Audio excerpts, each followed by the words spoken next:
Bom, dando início ao tema sobre patologia em asfaltos, aqui foi escolhido um local onde existe já uma patologia antiga, né? Aí há remendos antigos que já foi feita então a restauração e como vemos, observamos novamente aí nesse espaço está ocorrendo o mesmo processo, né, de degradação, as panelas, buracos mais severos, acúmulo de água, né, empoçamento.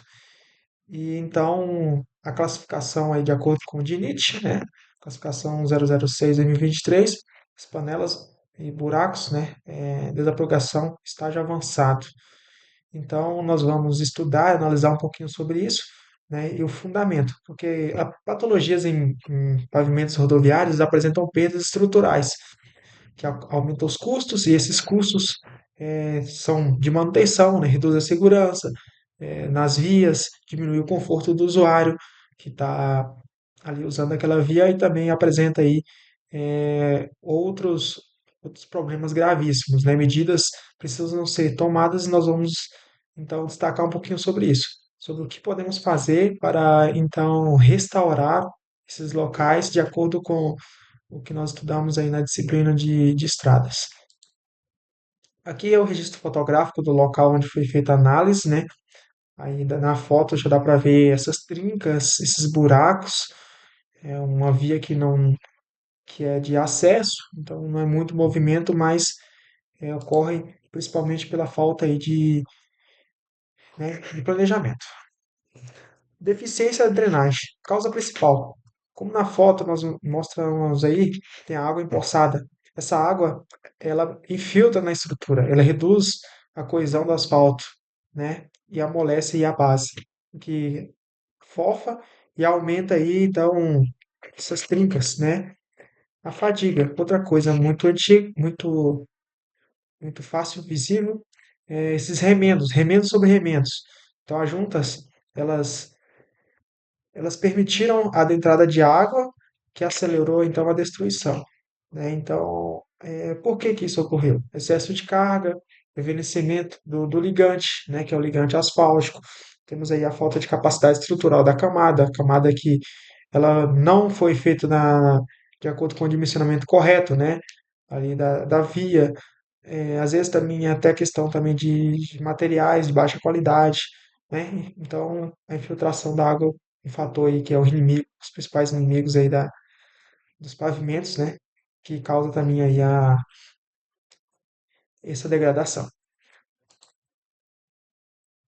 Nós temos aí é, a passagem, né, da roda, gera uma pressão hidrostática, os pontos, e isso aí ejeta os finos das superfícies, criando aí os vazios. Isso aí é uma referência aí de um, de um livro, material que fala sobre isso.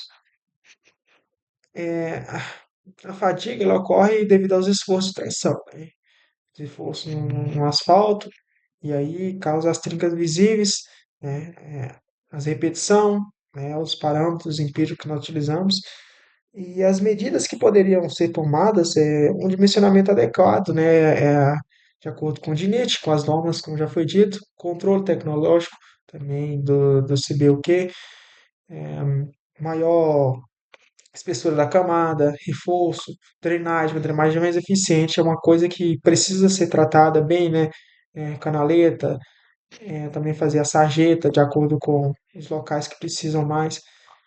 Então aqui, uma das melhorias seria então o ajuste da inclinação transversal, né? O abaulamento das vias para a água correr para a sarjeta, não para empoçar na pista, como ocorre lá, mas uma declinidade, né? Uma inclinação mínima aí que ela possa ter o alívio e garantir a estabilidade. Outra coisa é a imprimação da impermeabilidade, garantir a abertura da ligação, né, as bordas e vendas para selar a entrada de água.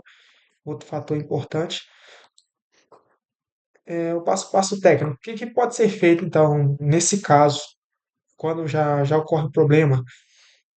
Primeira coisa é remover a água, né? Essa água que está empoçada, ela precisa sair daí, né, para fazer esse tratamento.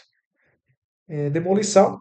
Geralmente é feito um corte retangular, né, aí para para remover esse material que já está degradado e fazer um remendo, né, um reforço, esse reforço da base. Então, recomenda-se fazer um reforço, dependendo aí também do análise do local, nesse solo, para ver se esse solo está bem compactado, se existe uma degradação maior na questão também aí, as britas, rachão, a umidade. Então, a análise também desses parâmetros é importante. Pintura, né, a inclinação das faces verticais e, enfim, o revestimento.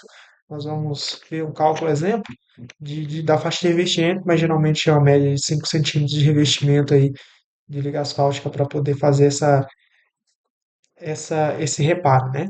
Essa melhoria na drenagem e também no local.